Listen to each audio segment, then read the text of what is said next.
Welcome into another episode of the Father, Son, and the Holy Buckeye podcast. I'm Sean. With me, as always, is the Father himself, Rob Simzak. Dad, how are you doing on this fine, hot summer day? It's hot in the hot tub. That's what I got. I'm not even going to ask what that was a reference to. It's hot, bro. It's hot. Summer showed up and it's furious. It's delayed in the South Carolina and it's taking its vengeance out on every resident of the state. Yeah, I can only imagine how hot it is there. It's over 90 in Portland, but we don't have that humidity you got down there. But I'm not going to complain about it. I'm never going to complain about nice weather out here in the PNW. But I think we have a really exciting episode. But before we get into my first topic I wanted to talk about, I understand you had something you wanted to shout out to our listeners. Yeah, I wanted to get some things off my chest. Mainly, part of the purpose of this podcast is to make our listeners more intelligent. And I want to talk about what we got right over the last few weeks, starting with the fact that we presaged the Myles Garrett trade by the Browns by a full 24 hours. We were spot on about that. I also want to shout out the fact that we were talking up Marcus Freeman as the next coach in our coaching hypothetical, which 11 Warriors didn't cite us, but they came up with the idea a full 2.5 weeks after we aired. Soon 11 Warriors will be running something about how it really is JT Barrett who would be our fantasy coach. And we're not perfect. I know we may have just lost half our listening body, but I'm hearing that. But a couple things we got wrong. I compared Kentucky to Brazil, and I said Kentucky comes up against Ryder and they lose. Wrong New Jersey school. I meant St. Peter's. And the other day when I started the podcast by saying I felt as good as Kylian Mbappe tying the World Cup goal scoring record. He actually didn't do that. He tied the old record today, but because the GOAT Messi scored another 2 yesterday, he's one ahead of Mbappe in all-time goals scored in the World Cup. It's going to be an interesting battle between those two in the games that remain. And then Knicks fans. I don't hate Knicks fans. I was on a bandwagon by myself largely, or I felt like I was had a nice, comfortable first-class seat on an empty bandwagon called the Knicks bandwagon for about 50 years. Clyde Frazier is one of my 3 favorite professional athletes of all time. So part of this is now I'm on a crowded subway car of a bandwagon with my head in somebody's armpit. I had it to myself for a long time. So there's a little of that going on. And then what we were speaking about was New York fans around the subject of basketball, whether they can dribble or not, or the only dribble that exists for them comes out of their mouth. They think they're the end all be all of basketball, and everybody plays the sport, folks. There are very few native-born New Yorkers in the NBA. Let's just put that out there. Just like we had to listen to Patriots fans educate the world on football for 20 years, like they invented the game. Now we're going to have to listen to Knicks fans tell us all about how they're a basketball mecca. Karl Anthony Towns, he's from New Jersey, folks. Those two things kind of gnaw at me, but one is a little self-improvement that I got to work on. The other is, man, the arrogance of Knicks fans when it comes to we invented this game. So that's it. Right, wrong, and apologies to Knicks fans. I'm happy they won. I love me some Jalen Brunson, and let's move on. Sean, I think we wanted to talk some quarterback and particularly one particularly gifted soul in Columbus by the name of Julian Sayin. We did. I wanted to actually respond to something my buddy Josh Pate had to say on a podcast he was a guest on. And usually I don't let talking heads like Josh Pate get under my skin, but he said something that really rubbed me the wrong way. And we now have a platform to talk about it. So I'm going to talk about it. I don't know what podcast he was on. Someone asked him if he thought Julian Sayin is a top 3 quarterback in college football. He confidently, quickly said no. His explanation, quote, "I don't know how you could watch that and say top 3. You could say top 3 potential if you're forecasting. When you talk to some people around the sport, they don't question Sayin's physical ability. They question more the toughness side, the heart and desire side." And that really irked me for 2 reasons, separate from the fact that he's just wrong. But the first reason, I know for a fact he's not talking to Brian Hartline or someone whose opinion might carry some weight. He's talking to a couple SEC assistants who have barely watched Sayin play outside of probably the last 2 games and taking it as gospel. If those words questioning his toughness were coming from somewhere inside Columbus, I'd care, but I know for a fact it's not, so I really don't care what SEC assistant is questioning Julian Sayin's toughness. The second reason it upset me is if you're going to say the record setter in regular season completion percentage, last year's Heisman finalist, if you're going to say that he is not a top 3 quarterback in college football right now, then give me yours. Because you could be right about Sayin not being tough. He could still be the best quarterback in the country and not be tough. Now, if this was a conversation about projecting into 2026, there are a few guys that have the upside that I think Sayin doesn't when it comes to their athleticism and what they can do with the legs. We talked about it on our quarterback show in the college game. You can exploit the quarterback run game a lot more than you can in the NFL. Like an example of this would be Darian Mensah. If you want to argue that you think he's going to take the next step at Miami, develop into a more complete quarterback, and become someone that we haven't seen yet out of Darian Mensah, I'd accept that argument. I would push back. I would say unlikely to see such drastic improvement from him at Miami because Miami doesn't really develop quarterbacks. You know, Cam Ward came in as a polished quarterback, and Carson Beck's best season was at Georgia. And I think he was objectively the weakness of that Miami team last year. So I would push back, but I'd at least respect that debate. But the question was not who will be the best quarterbacks? Who do you think you could see taking a big leap next year? The question was right now, is Julian Sayin a top 3 quarterback? And that implies we can only take everything we've seen up until this point. So if that's how we're looking at it, how is Julian Sayin not a slam dunk top 3 quarterback in college football when he was a top 3 quarterback in college football last year? So I'll pause there. What were your thoughts on Josh Pate saying this about our quarterback? We got Sean the Stormy to compliment Rob the Rage Machine. So I'll counsel you as a father, relax a little bit. But Josh Pate in this case, don't know him, see some of his stuff. In this case, he's clearly a maroon. Okay? And dear listeners, you know from the first podcast, or maybe it was second, when we did the quarterback show. We broke these guys down. Okay? Let me react to your stormy post there. Part of this is what are you saying when top 3? Is it based off of production last year? Is it how you're projecting them in the pros? Are you basing it on potential? So, and that means things you haven't seen, but maybe they could do? Because there's no way at a stretch, or if you don't want to put Sayin in your top 3, he's top 4. So then you're splitting hairs, Josh. You really are kind of being a dick. Anybody that watched a lick of college football last year, you know this from our previous podcast. In some order, the top 3 quarterbacks next year in college football are C.J. Carr, Dante Moore, and Julian Sayin. And if it's that guy down in Austin, Archie Friedenhofer, that's what I'm calling him now, Archie Friedenhofer, you're basing it on potential. You know, there's just no way you can say Mensah. There's no way you can say Trinidad Chambliss, so I know you're high on, Sean. There's no way you can say Sam Levitt. All 3 of those, this time next year, may be better than Julian Sayin. Oh, get it. But there's just no way you can say Sayin's not a top 3. It's just dumb. Exactly. And I'm glad you mentioned Dante Moore and Arch Manning specifically, because I'm pretty sure if you ask any college football pundit out there who are their top 3 quarterbacks in college football right now, I guarantee you Dante Moore and Arch Manning are going to be the first names out of 95% of those mouths. And you and I both know that's bogus. My eyes tell me that Julian Sayin is a more accurate passer than both of those, more consistently accurate, and a better reader of defenses and decision maker. But I don't want to just go on what my eyes tell me in my opinion, because I know it's a little bit biased. So I dug into some statistics, and I'm going to drop some knowledge on you right now. Drop it. Outside of those last 2 games that Julian Sayin played, in the regular season, he played 8 top 50 defenses. That's by both EPA and total defense. Dante Moore, I'm excluding both games he had against Indiana. I'm being nice to him because I'm doing it for Julian Sayin. Excluding his 2 games against Indiana, Dante Moore had 7 games against top 50 defenses. Arch Manning also had 7.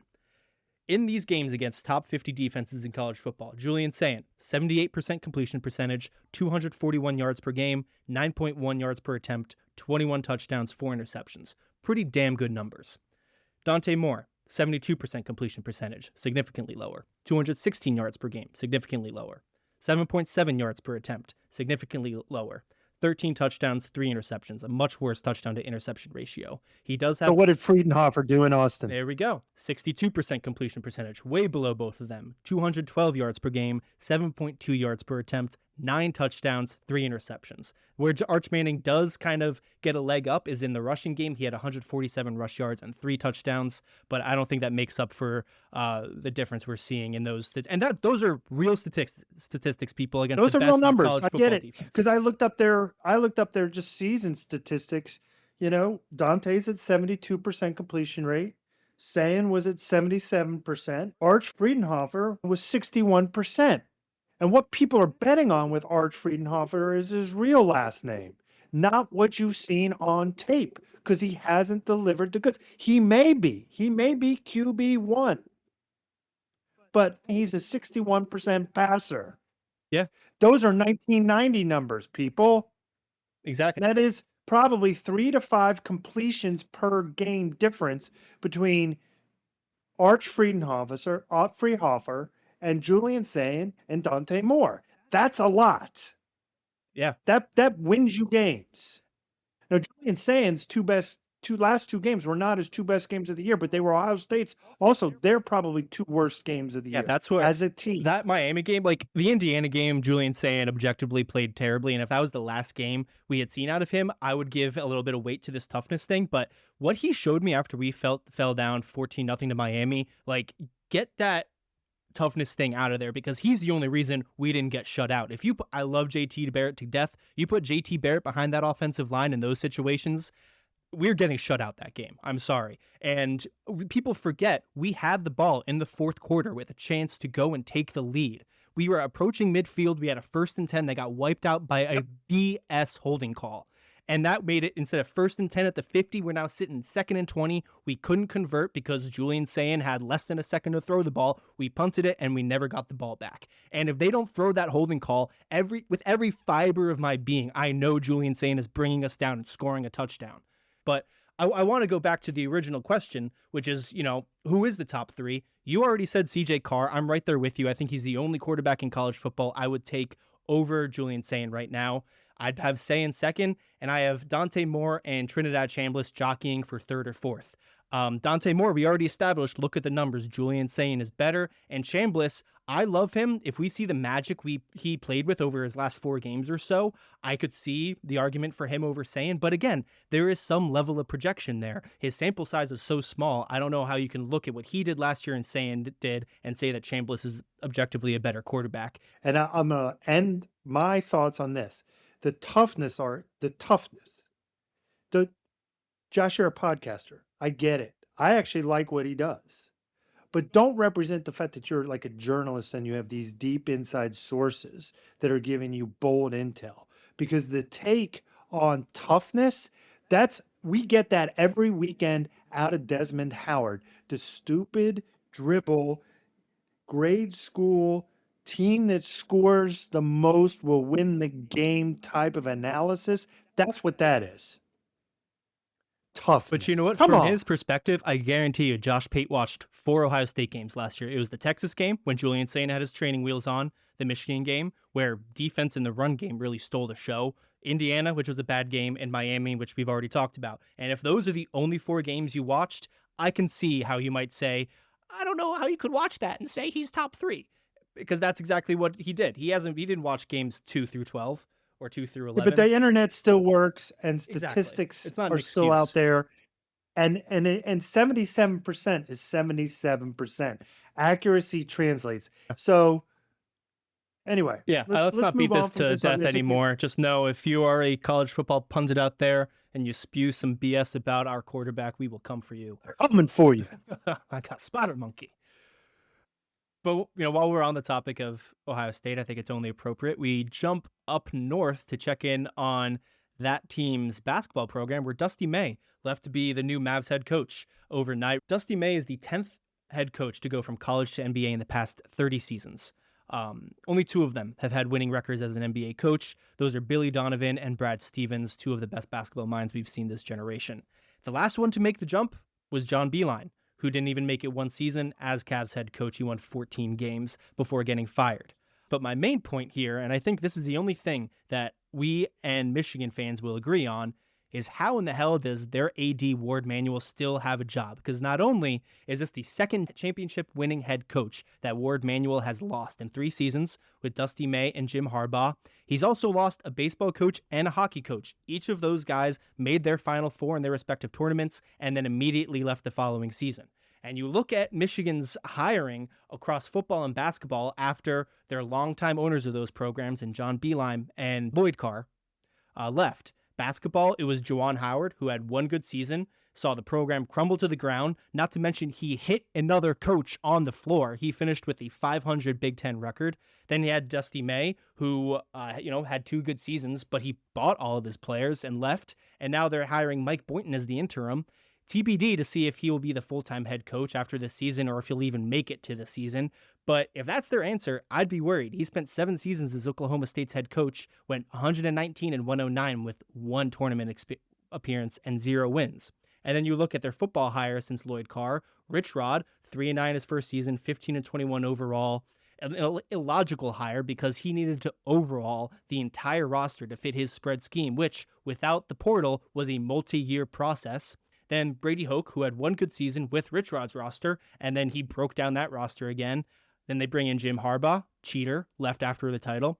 Sharon Moore, criminal, sexual predator. Kyle Whittingham already has 1 foot in the retirement home. So given their history of hiring, I'm not confident at all that they'll be able to replace Dusty May, and I'm just baffled that Warde Manuel still has a job now over 24 hours since this decision of Dusty May. But what were your thoughts on Dusty May leaving Michigan in the dust for the Dallas Mavericks job? Well, I'm not going to turn this into a Michigan rant because I don't necessarily see it that way. I think Warde Manuel shouldn't have a job. I'll agree with you there. If you believe in this Michigan man stuff, if you truly do, if you're a Michigan person, he needs to be gone. He's done nothing to instill that quality up there. He's done nothing. This is a bad look for big time college athletics. It is. Because arguably an NBA job or an NFL job is easier than a college football job or a college basketball job. Because in both of those, all of the sports in college, you have unfettered, unlimited free agency. At least in the NFL or the NBA, you have contracts. You have trades. You have some level of transparency about what a player's worth and value, and everybody's playing with equal financial rules. There's caps and there's taxes and there are thresholds. Jeff Hafley left Boston College and went to Green Bay. Dusty May going to the Mavericks is just not good for college. I think actually he'll do well because I don't think the past is necessarily a good predictor here of what's going to happen in the future, because he's been dealing with roster turnover and having to evaluate players. He's been doing it on a more regular basis than he's going to have to do in the NBA. He's proven he can work wonders with big men. Yeah, that I will give him. He gets Cooper Flag. And I think there's a strong likelihood, given their draft position, that they could end up with one of his former Michigan guys riding shotgun for Cooper. I think it's a good move for the Mavs. It's unfortunate for Michigan. It's more unfortunate for the Big Ten in basketball. And it's something needs to be done. The sports we love, that we got a podcast built around, are not in the best spot right now. And something needs to be fixed. Yeah, because it is concern. Like Jim Harbaugh leaving after winning a national championship, that was different. He had 1 foot out for 2 years. He was trying to get back to the NFL. Yeah, well, he was treating Michigan 9 toes out the door the year before. Exactly. Yeah, he was gone. Dusty May thought he had the Minnesota Vikings job. Yeah. And then the Vikings met him and said, no, we don't want to hire this dick. He told everybody in Ann Arbor goodbye before he went to Minneapolis. Yeah, but I think like Dusty May is very different. I don't think he was embroiled in controversy. I don't think there's going to be, some controversies that emerge that are going to be, this is why he left. I think he left because, like you said, coaching an NBA team is easier, and that is warped. Where being a professional coach is that much easier than being a college coach. So much so that a national championship winning head coach is just going to leave his program behind after spending months building a recruiting class and being poised to be another. I mean, they were going to be a preseason top They're 5 going to team be. again. They could go back to back this year. They could. Yeah, With so I competent think coaching, they could go back to back this. you're right. So something needs to So, be done. My um, last thought here, though, is so now the players on Michigan, they do have a 15-day window to go look somewhere else. They are able to transfer, even though there isn't a portal open right now. But rosters across the country are pretty much finalized. There have been off-season workouts going on for a month now. There's going to be players there who agreed to play for Dusty May. They're going to be playing for someone else, and they're not going to have a choice but to stay there. I just feel like the culture could get bad fast. if Everything is this set up. guy's not a good hire, if this guy's, yeah, I'd agree. They're not going to lose anyone off their roster. Let's say Ohio State wanted to get, there's probably more than one player that Ohio State would love to have. Ohio State's roster is kind of set. Everyone's roster is set. So it's just Yeah, it's so a tough they're not position for going those anywhere. players who I mean, so we'll not see what fair. happens with this program, but I can't imagine any I mean, it'll be disappointing for the Michigan fans that realize Dusty May isn't their head coach when they finally turn on a basketball game in January. But the last bit of news I wanted to get into today was, I can't believe we're saying his name again, but Brendan Sorsby keeps hitting the headlines. The NFL announced that they will not be holding a supplemental draft for Brendan Sorsby, and he is going to be forced to wait until the 2027 NFL draft. The NFL released a statement acknowledging this decision, and I'm not going to lie, it was pretty scathing about Brendan Sorsby, what he's done, and how he handled this request. I wanted to read a few quotes off of it for our listeners who may not have read it. Quote, "Prior to your submission, the league had no plans to hold a supplemental draft this year. Your petition, filed 3 business days before the deadline, without any supporting information or documentation, and only after abandoning your recent litigation efforts to avoid NCAA sanctions, does not provide a basis for the league to alter those plans. The issues presented by your petition are too significant and too closely tied to the league's core integrity interest to permit meaningful review within the timeline provided. Over the course of your collegiate career, you knowingly engaged in repeated and significant violations of NCAA rules designed to preserve the integrity of athletic competition. Your petition does not address these matters, nor does it demonstrate accountability for your conduct or indicate whether or how you would adhere to the league's rules and policies governing the integrity of competition. Instead, you sought to avoid the consequences of the NCAA's determination through litigation rather than accepting responsibility for your actions. Participation in the NFL is a privilege that carries with it significant responsibilities, including accountability." And Dad, I want to say you nailed it when we were talking about this last episode. You asked a question that no one else has really brought up that I've heard of, where you said, how can NFL teams trust Brendan Sorsby as a leader on the field, in the locker room, and off the field? And you also nailed it when you said Roger Goodell does what the owners want. So this decision is not only the NFL drawing a line in the sand when it comes to players gambling, it's also the NFL owners, to what you said, they don't want Brendan Sorsby. They don't trust him in the locker room. They don't think he's good enough on the field to warrant this risk. Based off of what was in this letter, and I can only assume that this is a reflection of how the owners feel about Brendan Sorsby, I think there's a real chance he goes undrafted in next year's draft. We'll see about that. We'll see about that. I would say I'm no longer Rob the Rage Machine. I'm Rob the Right Machine. That's what I am. I'm glad you read that. I'm glad you read it without a Texas accent, because that was atrocious. Oh, that was a pretty good accent I did last time. I just think it was great because they said all the things Texas Tech, president, Colby, coach, AD, you guys didn't have the moral spine or backbone to say. And it should have been said.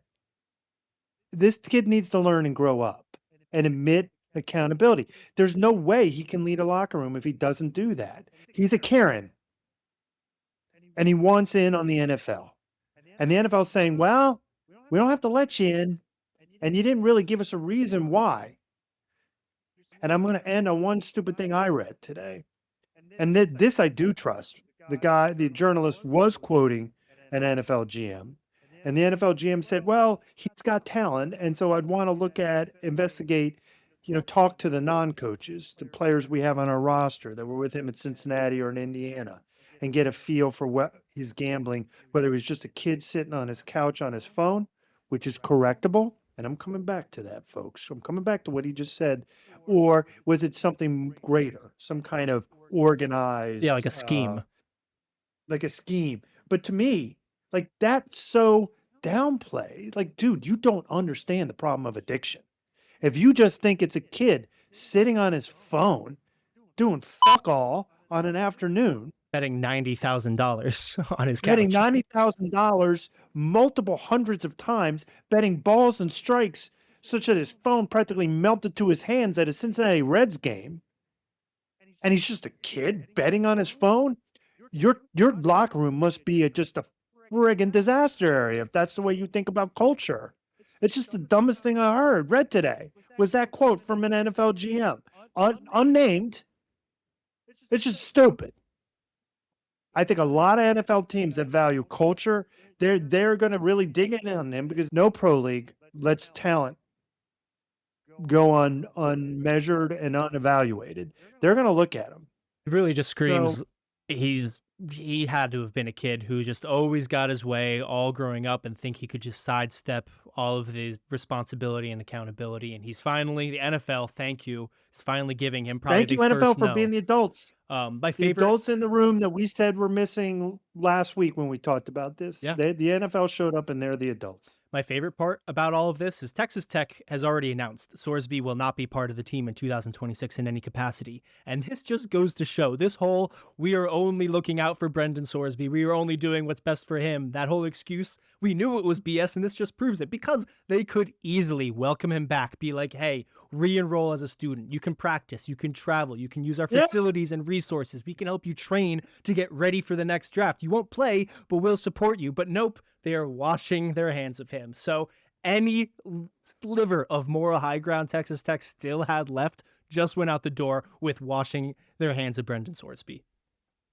That is a great point. That is a great point. Are you listening in Lubbock? You lying sacks of you know what? Jeez. Never thought I'd get so viscerally angry talking about machine Texas is not Tech. making interference. So silly, but yeah, I think enough of Brendan Sorsby. Hopefully, God willing, this is the last time we have to talk about him. But I think that can get us into our final topic before we hit the post-game spread.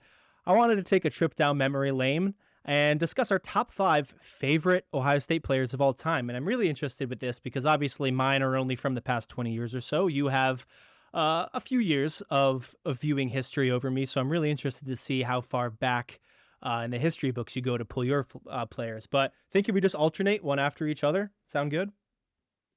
That's a good way to go. I'll start. That's a good way to go. I'll start with easily my favorite Buckeye of all time. And that'd be Braxton Miller. It really was not even a consideration. I got to see Braxton Miller play live 5 times. It was before I was in college, but you were so kind enough to take me to Ohio State games. And listen, I watched Terrell Pryor play live. I was in college during the JT and Cardale and Dwayne Haskins years. I saw Justin Fields live. I saw CJ Stroud. All of those quarterbacks I saw play at extremely high levels. Braxton Miller is the only quarterback who would make you literally hold your breath when he took off. He was the most exciting player I've ever seen wear an Ohio State uniform. He isn't the JT Barrett kind of get-in-your-face leader, but he had the respect of every single Buckeye from day one. And frankly, he's the reason we managed to even win 6 games in 2011. If Joe Bowserman had to start that whole season, we would have been 2-10. And if that was the case, I don't even know if we get Urban Meyer. He would have looked at that train wreck of a team. We don't have a quarterback for the 2012 season. He would have said, why would I bother risking my legacy going to a program that is this far down in the dumps? So not only was Braxton fun to watch, I think he is the reason we got Urban Meyer there and had such a smooth transition outside of that 2011 season from Jim Tressel to Urban Meyer. So Braxton Miller, easy number 1 for me. So I'm going to go, you went with your number 1. I'm going to go with my number 5, and I'm going to cheat on number 5. I've got 4 players in number 5. Jesus. Okay. Because I could not separate them. And I figured I'm going to lean heavily into the running back position. It's not my only running back, but I'm going to take at number 5 a 4-way tie between Eddie George, Zeke, and Dobby. Okay. And then I was thinking about this list and I'm like, all the defenders. And I wanted to put Katzenmoyer on this list because you never saw him play, but man, that guy, I've seen his he was dumb highlights. as a box of rocks, but if he had not broken his neck, I think we might be talking about him as one of the great, not only college linebackers, but NFL linebackers. Because Belichick drafted him. I think he was rookie of the year. And then he did something to his neck. He never played football again. But I put Chris Spielman. Nice. Not only because of his football impact, where he was probably the most underrated NFL linebacker, I want to say, of all time. That's an easy throwaway line. But his impact, the Lions owe their success to Chris Spielman. 100% they do. And then what he's done with his wife's battle, unfortunately dying of cancer, but what he's done to raise awareness of breast cancer and for the cancer center at Ohio State. He's just, and frankly, he's still to this day, I love listening to him be the color guy on a college or pro broadcast. It's nothing but X's and O's to him. He's succinct. He doesn't have biases. He's not Desmond Howard. He's not a homer. He's just X's and O's. Chris Spielman ties in a four-way tie with three other running backs for my number 5. All right. No, I love that. And yeah, I mean, I miss when Spielman was doing color. He was a great broadcaster. And yeah, Zeke and Dobby both were considered for my top 5. Did not quite make it. I'm going to go to my number 2. I got his jersey. I have a red jersey and a white jersey. I wear one of those every single game day. And the red jersey I wear is number 2, Chris Olave. I mean, part of the reason I love him is because he's just the type of recruit that Ohio State doesn't get a whole lot of. He was a 3-star receiver. He was outside of the top 300, outside of the top 50 wide receivers in his class, and did nothing but just catch touchdowns for us. I was at the Michigan State game in 2021 where he broke the Ohio State touchdown record, which I'm sure will be broken by Jeremiah Smith this season. But, a 3-star, skinny kid like Olave, breaking that record and being as productive as he was for as long as he was, is so great. And actually, a funny side story, I'm not sure if you know this, Ryan Day actually went out to his high school to scout Jack Tuttle, the quarterback who went to Indiana and Michigan, and he saw Olave play and offered him a scholarship almost on the spot. And before that, before Ohio State got involved, Olave was between UCLA and Utah, and that was in Ryan Day's first season with the program. So, thank you, Ryan Day. That's a good pick. Good pick. I'm surprised he makes your top 5, but I shouldn't be surprised because you're confined. You don't have the years that I do. Exactly. So I easily could put Eddie George years in there, but I'm not going to because I didn't watch him play live. It's a little different. Yep, understood. My number 4 is I'm going with another running back, Ohio born and bred. I loved him. I mean, I ran track against him. Actually, I could have put Vince Workman in this slot because I used to spank Vince Workman like a drum when I ran track against him. But Keith Byers. And I think if Keith had not had his foot injury, he was a totally different back when he went to the NFL where, he had a foot injury and it really, I think, hobbled him, his ability to cut and take hits. So he became more of a pass catcher in the NFL, but he was a beast. He was kind of like a little bit more jukey Earl Campbell, if you will, when he played for Ohio State. So I'm going Keith Byers out of Dayton, Ohio, number 4. Love that. Speaking of players whose careers were derailed by injury, my number 3 player, Ryan Shazier. It's rare where a defender in college football is just fun to watch on every single play. He was so fast, and as far as I'm concerned, the best linebacker I've seen play at Ohio State, and I'm including the 2 first-round picks we just sent out.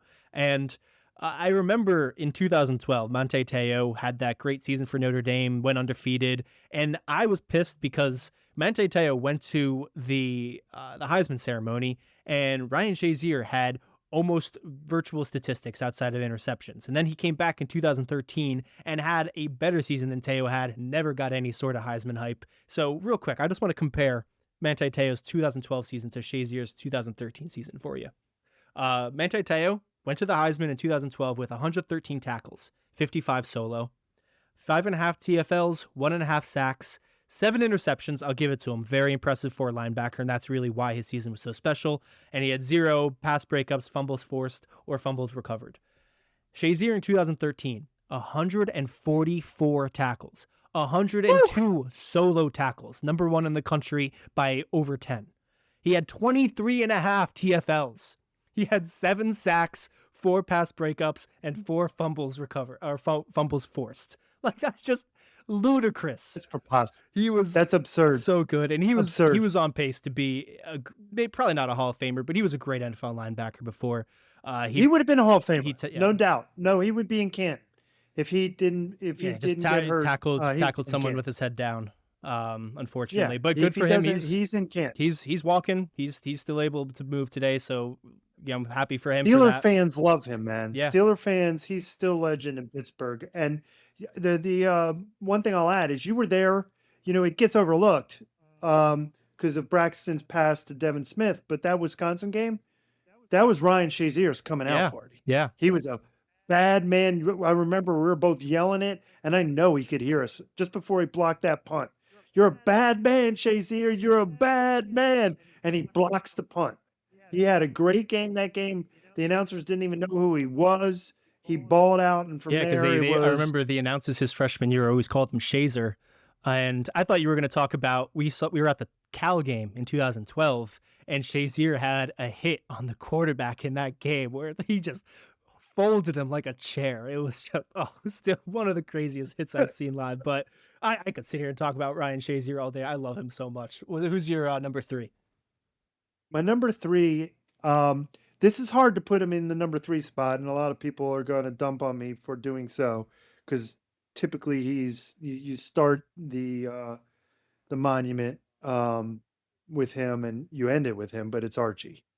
Just the nicest guy. There's not one person that's more Ohio State than Archie. And you could talk about his string 100-yard games. I mean, I don't really care how he did in the pros. I don't care. I don't. He 2-time Heisman winner. He could have legitimately been a 3-time, but freshmen weren't eligible to win the Heisman. Your mom loves him. Actually, ran up to him in a game as we're trying to get to her seats, and she like one of the few players, athletes of any kind, she would recognize. And there might be, I don't know that there would be a second. She recognized him right away. I'm going left. She goes right, makes a beeline to him, says, "I love you," gives him a big hug and kisses him on the cheek. Shout out Georgette. And and he was okay with it. So Archie's number 3. Yeah, easy. My 4th one, I won't spend a lot of time on it because I feel like I've talked about him in every episode. Justin Fields, greatest Ohio State quarterback of all time. You know, if I could put him on any iteration of Ohio State teams, I would. I wish he was our quarterback every single season. Just really no weakness to his game. Enough said. Justin Fields 4th. Okay. So is my turn? Yeah, number 2. Number 2. He's been mentioned. Braxton. There we go. You make Jesus miss in a phone booth, man. He's that spin move at Virginia Tech. Those runs in that 42-41 game against Michigan. Yeah. No, enough said. Loved him. He was so good with his legs, I didn't even care that he would ignore open receivers half the time and just take off. He was that exciting. When Lamar Jackson posts on his Insta, something about, these Braxton Miller highlights are lit. When Lamar Jackson is saying that, I think that's pretty good testimony. It's like preach or preach. Yeah. My 5th one was tough, but I went with Denzel Ward, partially because he attended the same high school as my fiance Autumn did. But I mean, he was the best cornerback I've seen at Ohio State, and that's including, guys like Malcolm Jenkins, who probably made splashier plays, and Denzel Ward. He doesn't get the love like Patrick Peterson or Tyrann Mathieu or Joe Hayden had when they were in college, because he didn't get a ton of interceptions, but that's because no one threw his way. He played like a shadow, and I never remember seeing him getting beat. He never had a bad penalty, or he was never in the wrong spot. He was just a dominant cover corner who I still think is underrated in the NFL today. There's countless clips of NFL receivers being asked who their toughest cornerback is, and every single one has Denzel Ward at or near the top of their list, and I just never hear him talked about in the same breath as other dominant cornerbacks like Richard Sherman or Jalen Ramsey, probably because he plays on the Browns, but Denzel Ward is just year after year great. And I also love the work that he does with charities, especially for kids. He's a really great kid, and I think that's a common theme among my favorite players. They are all just as good of a person as they are a player, and all 5 of these are damn good players. You got barbecue back there? And you didn't invite me? Hurt my feelings, man. I'll say this about him too. I think the Browns should trade him. I do.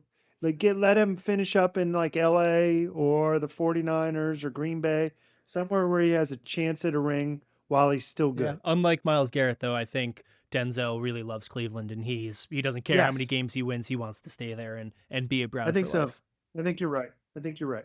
All right. Who is your number 1 favorite Buckeye of all time? Again, you know where I'm going, don't you? J.T. Barrett. Yes, that's the man. J.T. Barrett's my number 1.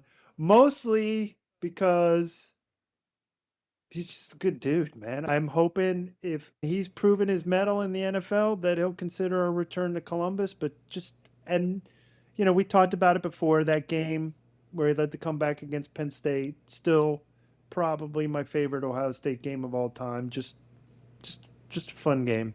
And he wasn't the most accurate quarterback in the world, but that run against Minnesota he had, that 87-yard run in the snow, Minneapolis, and you needed a yard, he got a yard. He never got caught behind the line of scrimmage. He was like Zeke that way. You're not stopping him for no gain. It never happened. Yep. Yeah, I mean, it was honestly between him and Denzel for my 5th spot. I went with Denzel. I mean, only reason I didn't do with JT is, as much as I love him as a person and a leader, and I hope he comes back to Columbus, I'm equally as frustrated with some of his latter years and just how, I think that injury his freshman year messed him up a little bit more than maybe we really thought at the time. He has never really improved, and it's just like, what if Joe Burrow stayed and started? What if we went with Dwayne Haskins instead?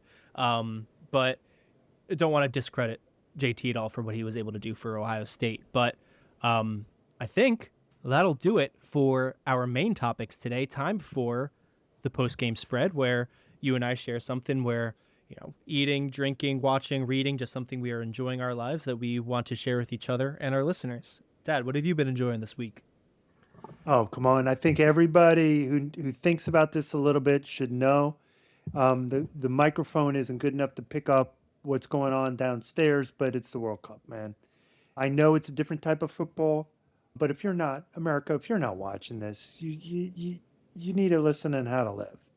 If you haven't been picking up on the Scots and how they've drank Boston out of beer, and at the beginning of the game sing their national anthem, like some of these national anthems are pretty funny. Some of them sound like the opening song from the musical Oklahoma, or like a song out of Willy Wonka and the Chocolate Factory.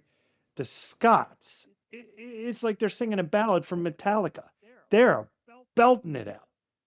And unbridled, the whole place, stadium, you're talking 70,000 seat stadiums, shake because the Scots are singing their national anthem. The Americans don't do that. So watch a little bit of World Cup, please. I implore you. It's a great event. It's 2 hours, unlike a football game. It's 2 hours of your time. That's it. And I'm not going to get into scoring and how we like our touchdowns and 0-0. There was a 0-0 game today, okay? England drew against Ghana. I was watching that game at work today. That was, as far as 0-0 games go, that was thrilling. It was pretty thrilling. It was, and England tends to do that But watch the World Cup, folks. I am going to offer one criticism, though, and I was hoping to tamp down Rob the Rage Machine, but Fox's coverage generally has been very good. I cannot stand Alexi Lawless. He's awful. He's a bore. He adds nothing. He's the kind of guy that says, the team that scores the most will win, and that passes for analysis. He's an irritating ginger dolt, in my opinion. But let me read you some words from the media critic of The Athletic, a guy by the name of Andrew Marchand. So I get to read, and I'm not going to do an accent, but this is lifted from an article he wrote over the weekend. As for Lawless, we will borrow his usual tone for a moment. He is one of the most insufferable analysts in American TV sports history. And while he was one of the best all-time U.S. defenders, his credentials are paltry compared with those of Zlatan and Henry. His broadcasting skills are third division, next to Lowe's. All of that is true. He sits on a set, which is 3/4 of it are great. Rebecca Lowe is the best broadcaster in the business. Period. End of statement. She's better than Mike Tirico. She's better than Al Michaels. She's better than anybody you want to name, any sport you want to give me. She's the best.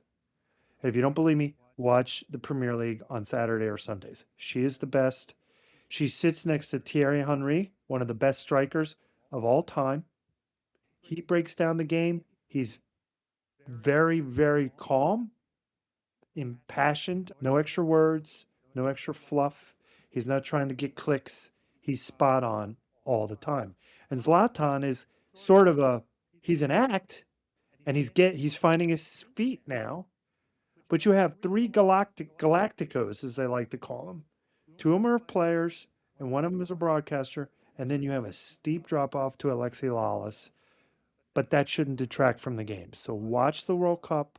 Ignore Alexi Lawless. Better yet, watch the Telemundo broadcast. That's what I do. I only understand 5% of what they're saying, but they are the fun. second one to say. You're the second one to say that, and probably right. Alexi Lawless is a dick. Alexi Lawless doesn't fit in. He's the ginger-haired stepchild that no one likes on that set, and you can tell. Zlatan, here it is. I'll give you a great quote, Sean. They sent him from the studio show in L.A. up to Seattle to cover the U.S. men's national game in Seattle on Thursday or Friday. And Zlatan, Henry, and Rebecca Lowe are in the studio. Zlatan looks right in the camera and says, "You're welcome, America." And everybody knew what he meant. That's funny. He said it live. Well, good for Zlatan. That's all you need to know. Yeah. But for my share this week, I wanted to share another musical artist. His name is Mon Rovia, Monrovia. His real name is John J. Brown. He was born in Liberia, adopted by Christian missionaries during the Second Liberian Civil War, and raised in the U.S. He describes himself as an Afro-Appalachian folk artist. He really blends like folk, indie, and Americana music, and the result is this like dreamy pop folk sort of sound that is very unique to just him. He sings about struggling with survivor's guilt, feeling like he kind of lacks an identity, and about how the common folk is really taken advantage of, not only in the U.S. but across the world, and how the people really need to rise up. His first work was in 2020. He had an EP called Sunburnt, and then he had a 2021 project called Dark Continent, and his first debut album just came out beginning of this year called Bloodline. He's currently touring with Of Monsters of Men and Father John Mitzi, which would be an incredible show to watch. He's actually going to be in Portland on October 11th, but that's a solo show. And I think he's actually in Boston the day before I get married in September. Not that we'll be able to make that, but Mon Rovia, he has a song, Heavy Foot, which you've probably heard before if you're going to turn it on. But Dad, listeners, give Mon Rovia a listen. Oop, I think we lost the father. Well, that was good timing because we are all wrapped up here. So, well, this has been the Father, Son, and Holy Buckeye podcast. I'm Sean. Not with me right now is the father himself, Rob. If he were here, I bet he would tell you to be kind to each other and to use your turn signal. So please do as the father says. Thank you for listening, and we'll catch you here next week.